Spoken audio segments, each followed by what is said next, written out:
Last year we were successful in managing the fiscal deficit.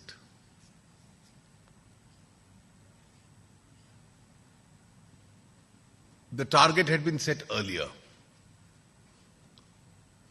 In fact, on account of a large number of measures, we were able to marginally even beat the target, improve upon it. This year we very consciously set a very reasonable target. The fiscal deficit for 4% has to come down to 3.9%.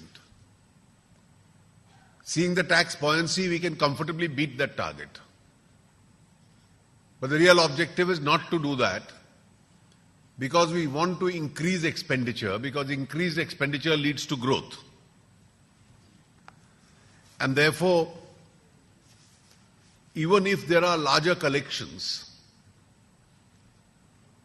we'd like to see those being invested in areas of infrastructure, in areas of irrigation, in the social sectors, so that that is able to bring larger dividends back to the economy.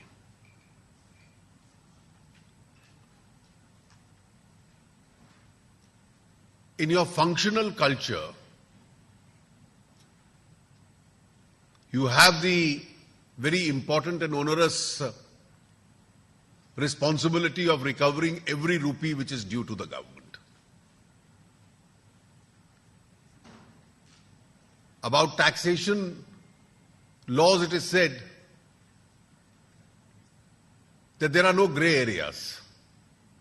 Either a tax is payable or it's not payable.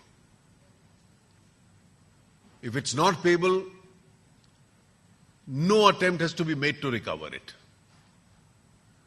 But if it is payable, then there is no scope for any other collateral considerations why it must not be recovered for the government. The base has to increase, and there is sufficient scope for the base being increased.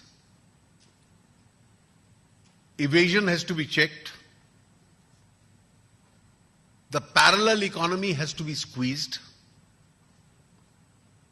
And yet it has to be done in a very fair manner, not in a harsh manner.